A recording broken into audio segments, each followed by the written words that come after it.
Putri Bermakna. Kali ini kita akan membahas sebuah karya sastra yang menurut kami sangat relevan, terutama buat kamu yang sedang berproses dalam hidup. Judulnya Merayakan Kehilangan, yang ditulis oleh Brian Krishna. Oke, kali ini kita kedatangan dua narasumber. Yang pertama ada Kak Putri, dan yang kedua ada Kak Ana. Oke, gimana menurut Kak Putri tentang buku ini? Oke, jujur pertama kali baca buku ini tuh aku ngerasa kayak di bawah, karena beberapa buku yang pernah aku baca itu belum ada yang benar-benar bisa kayak buat aku diem, dalam artian kayak dalam diri tuh berkata kayak, oh ternyata aku nggak sendirian. Jadi dalam pertama kali baca buku ini, yang pertama kali aku rasain itu kayak ternyata bukan cuma aku yang rasain ini, ada orang lain juga yang rasain ini, hal serupa yang pernah aku rasain. Kayak gitu sih, Kak. Oke, sekarang giliran Kak Ana. Menurut Kak Ana gimana sih pendapat kakak tentang buku ini? Bener ya dikatakan Putri ya, buku ini tuh bukan cuma bahas soal kehilangan, tapi dalam buku itu kita menemukan makna setelah kita merasa kehilangan. Jadi kita merasa kehilangan, kemudian di dalam buku ini tuh kita juga menemukan bagaimana cara kita menemukan kembali dari gimana ya, karena itu kita udah terjatuh, kemudian di dalam buku ini dikasih tahu bagaimana cara kita bangkit kembali. Terus buku ini tuh ditulis oleh Brian Krishna. Penulis ini nulisnya tuh sederhana, tapi ketika mereka membaca itu terasa banget. Jadi kayaknya cocok ya Kak buat kita yang Gen Z ini, karena kan kata-katanya itu kan kayak ya sederhana tapi gampang dipahami buat kita. Kalau menurut aku tuh buku ini tuh sebenarnya bukan kutipan dan prosa pendek ya, tapi tuh isinya tuh penuh dengan refleksi tentang cinta, kehilangan, perpisahan, dan proses menyembuhkan diri. Jadi menurut aku meskipun ini ringan dibaca, tapi penyanyi itu sangat dalam sih. Kalau menurut kakak gimana? Ya aku sih setuju ya sama yang dibilang Kak Ansa. Dalam artian setiap halaman kan kayak punya nafas sendiri lah, punya pemaknaan sendiri, punya feelingnya sendiri, punya perasaannya sendiri. Jadi kadang kita cuma baca satu kalimat, tapi kita itu bisa dibikin terdiam, bisa dibikin kita harus berpikir panjang tentang pemaknaan itu, gimana perasaan yang bisa kita ambil dalam kalimat itu. Jadi kayak bukan sekedar kita baca langsung selesai, enggak, tapi setiap kalimatnya memiliki makna yang berbeda. Oke, kalau Kak Ana gimana? Jadi dari Kak Putri itu kita butuh waktu buat memaknai satu kalimat aja. Jadi nggak sekedar kita baca kemudian lanjut ke kalimat selanjutnya, tapi kita juga harus tahu makna dari kalimat ini apa. Iya benar. Jadi ya, namanya pembaca kan pemaknaannya tentu beda-beda ya setiap orangnya. Jadi itu sih tergantung pemaknaannya sendiri. Kalau bisa langsung memaknai kalimat itu ya bisa aja langsung membaca kalimat selanjutnya. Tapi kalau yang enggak kan otomatis kita harus berhenti di kalimat itu untuk tahu itu maknanya seperti apa. Oke, jadi gini, aku menemukan lebih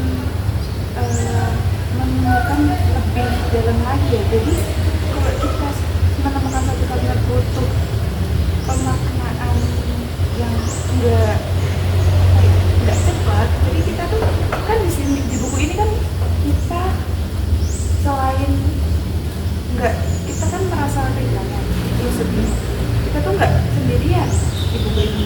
Terus di buku ini juga kita bisa tahu gimana sih cara menemukan diri kita kembali, berbangkit dari rasa terpuruknya itu ya, rasa kesedihannya itu. Jadi proses penyembuhan di buku ini tuh kita diajari supaya nggak cepat-cepat ya. Kalau dalam bahasa Jawa itu nggak susul ya. Jadi pelan-pelan, perlahan. Oke, sekarang kita bahas kutipan favorit masing-masing ya. Tapi aku mulai dari aku dulu ya. Ini sih kutipan yang paling aku ingat. Ketujuan itu tidak pernah salah waktu, kita saja yang tidak pernah siap. Kalau menurut aku sih ini gila, kenal banget. Karena bener sih, kadang tuh waktunya tuh nggak salah, kitanya aja yang kayak belum siap. Kayak gini, kita kan di dunia ini juga cuma sementara kan, kita cuma menunggu waktu. Kayak orang yang kita sayang pun suatu saat juga bakal pergi. Dan itu tuh cuma tinggal nunggu waktu. Tapi kadang tuh pas kita ditinggal pergi, pas udah waktunya tuh kayak kita nggak siap, berarti kita kok rasanya sakit gitu. Dan ya cocok banget sih kutipan ini.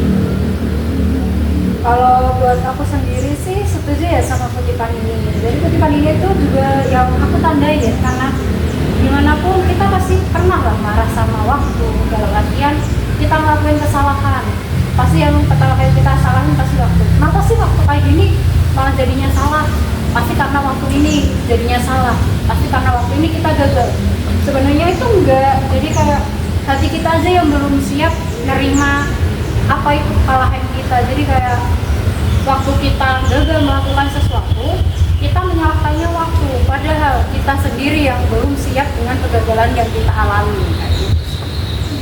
Jadi kayak kita tuh malah berandai-andai kita nggak ngelakuin hal itu di waktu itu. Benar.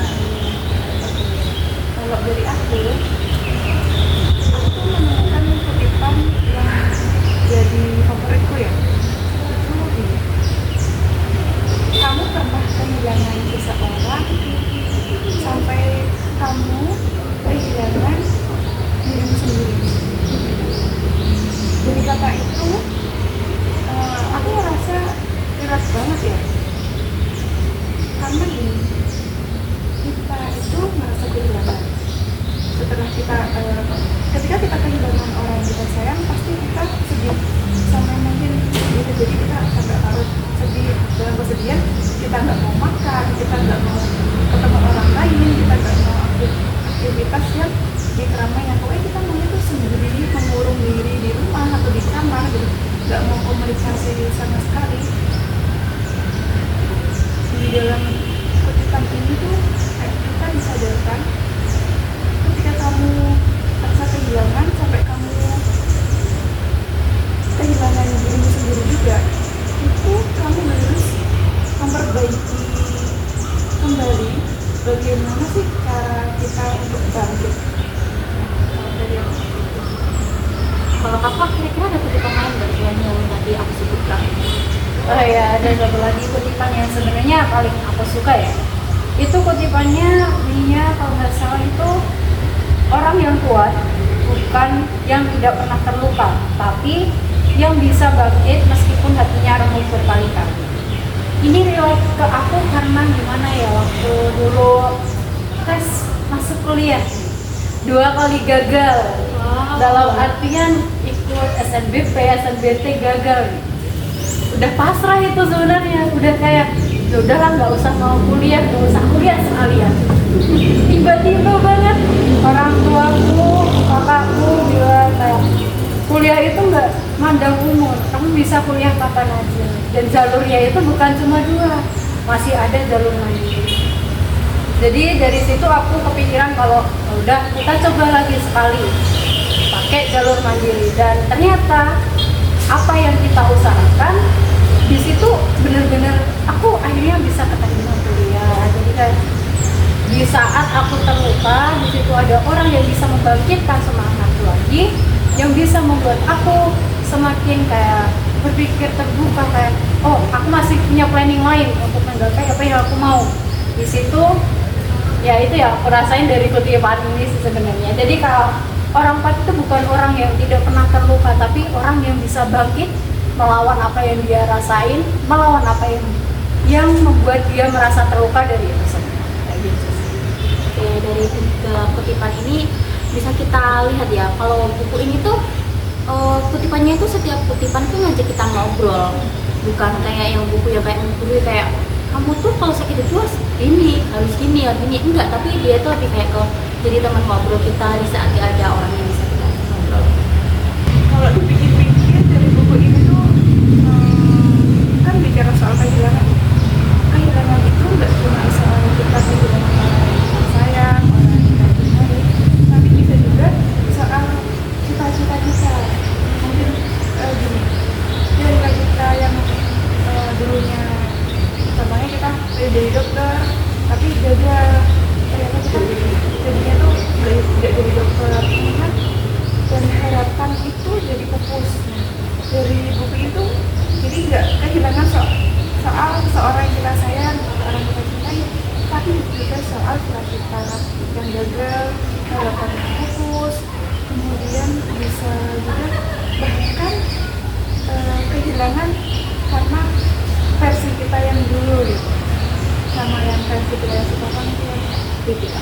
Udah banget gitu ya.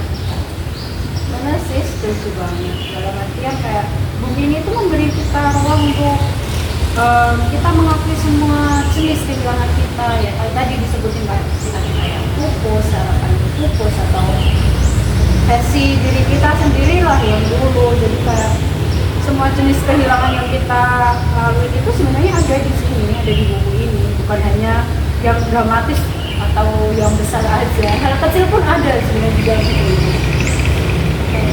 Ya sih, kadang tuh kita tuh nggak perlu disuruh move on tau, kayak kita cuma butuh ditemani saat dia, dan yang bisa makan itu tuh buku. Kan kadang kalau kita di galau, kita lagi cerita ketemu tuh teman-teman lagi kayak nyari kamu tuh harus move on gitu.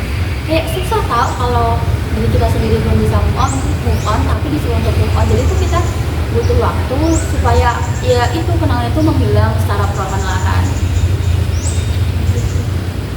Bener-bener kayak gini, kayak kalau kita perlu minta maaf ini ya, kita tuh lagi duduk terus kemudian tuh kita duduk di tengah hujan. Buku ini tuh bukan payung yang gimana ya, buat kita biar nggak basah, tapi justru dia itu yang menemani kita duduk, jadi itu basah.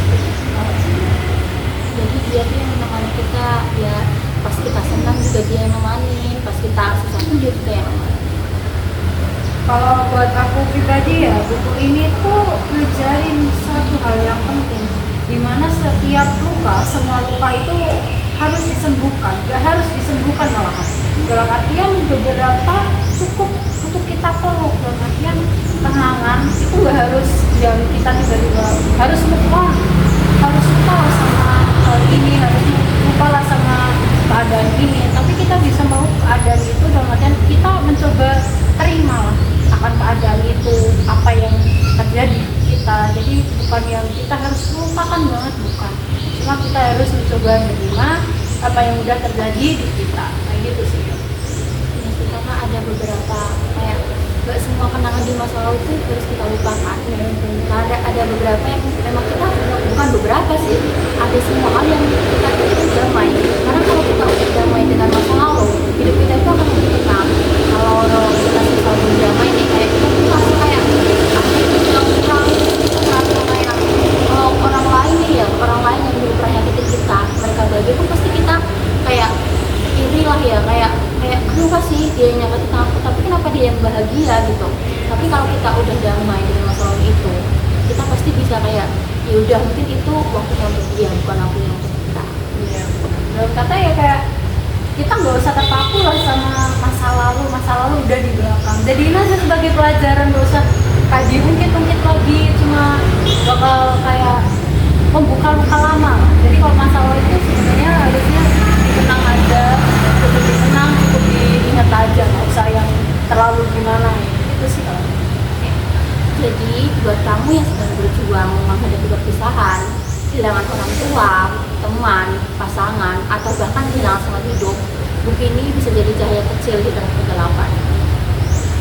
Dan kalau kamu sedang dalam fase bingung, dalam fase butuh teman untuk dia menemani waktu-waktu sulit kalian, buku Merayakan Kehilangan ini bisa menjadi teman yang cocok untuk kalian, teman yang cocok untuk menjadi pendamping kalian melewati masa-masa ini. Bener sih. Yang terpenting itu ketika kita membaca buku ini tuh kita merasa ternyata kita nggak sendirian. Kita di sini ngobrol, pasti pun pernah dari diri kita masing-masing pernah ngerasain yang namanya kehilangan. Walaupun itu berbeda-beda, mungkin ada yang kehilangan dari menderita kasih kita, orang yang kita sayang, kehilangan versi kita yang dulu seperti apa. Nah,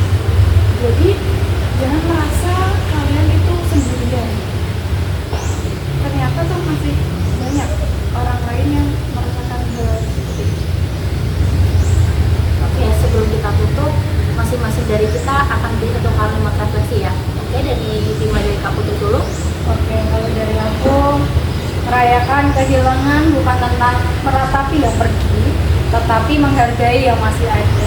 Oke, sekarang jadi Kak Ana ya. Apa ya? Gini. Kehilangan adalah bagian dari perjalanan, dan setiap perjalanan pasti punya titik. Oke, terus sekarang giliran aku. Kehilangan itu bukan akhir. Kadang justru dari situ kita mulai mengenal diri kita yang